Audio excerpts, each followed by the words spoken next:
लोग अगर कुछ बोल रहे हैं तो पहले समझो।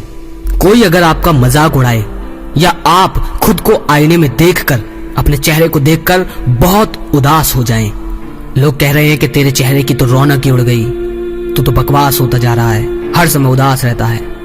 और लोग क्या, आप खुद भी देखकर खुद को उदास हो रहे हैं। तो उस समय जब आप खुद को आईने में देखते हो और देखकर उदास होते हो, तो उस समय ये बात सोचा करो कि मैंने अपनी जिंदगी बर्बाद कर ली है। हाँ, जानता हूं जो लोग मेरे आसपास दोस्त मेरा मजाक उड़ा रहे हैं वो बिल्कुल सही है, क्योंकि जो मैंने किया वो भुगतना भी मुझे ही पड़ेगा। मैं सह लूंगा, लेकिन इसका समाधान है।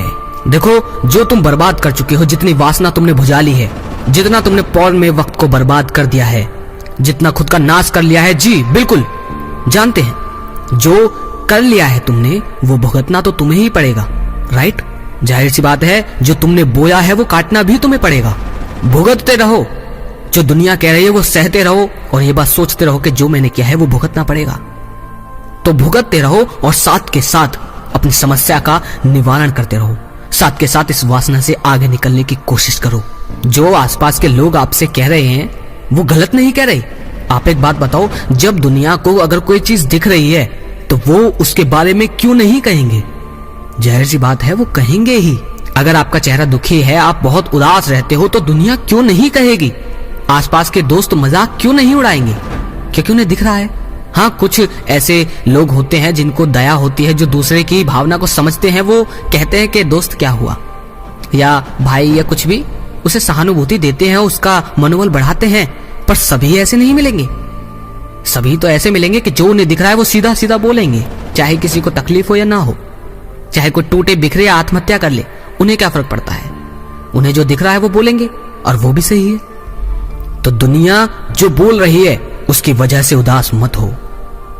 क्योंकि उदाहरण के लिए बताऊं तो मान के चलो, कोई आदमी है जो लंगड़ा है, जिसकी टांग नहीं है, ठीक है?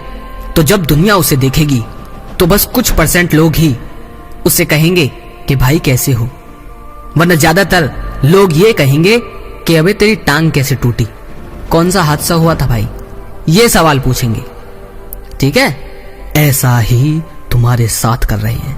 किसको क्या तकलीफ होती है उसे उनसे मतलब नहीं है। जो उन्हें दिख रहा है उस पर वो सवाल कर रहे हैं, और तुमसे भी करते हैं, लेकिन इसका मतलब ये नहीं है कि तुम मेरे भाई सुसाइड तक पहुंच जाओ। नहीं, साथ के साथ इस वासना से निकलने की, इससे आगे पहुंचने की तैयारी करते रहो। जो तुमने किया उसे साथ के साथ भुगतते रहो। जो दुनिया कह रही है साथ के साथ मुस्कुराकर कहो कि हाँ, जो मैंने किया उसे मैं भुगत लूंगा, और साथ के साथ उसका निवारण करते रहो। निवारण क्या है ये सब तुम्हें पता है। निवारण ये है कि अपने जीवन के पहले लक्ष्य पर ध्यान दो। आध्यात्मिकता बाद में आती है, पहले अपने जीवन का जो लक्ष्य है, अपने माँ बाप के लिए कुछ करना, अपने परिवार के लिए कुछ करना, अपने जीवन में सफलता पाना, सबसे पहले यह है कि तुम अपने पैरों पर खड़े हो जाओ। जब आप अपने जीवन के ज्यादा से ज्यादा कार्यों को लगभग पूरा कर लोगे, तब आध्यात्मिकता तुम्हें अपनानी होगी। ऐसा नहीं है कि मैं विजेता हूं, नहीं, मेरी खुद की अभी शुरुआत हुई है, लेकिन मुझे पता है कि किस वक्त पर क्या करना है। जानता हूं मेरी बातें बकवास और बोरिंग लगती हैं, लेकिन अगर किसी भी भाई को लगे कि हाँ, ये वीडियो लोगों तक जानी चाहिए और शेयर करने लायक है, तो जरूर शेयर कीजिए। अगले वीडियो में फिर मिलते हैं। जय श्री कृष्णा।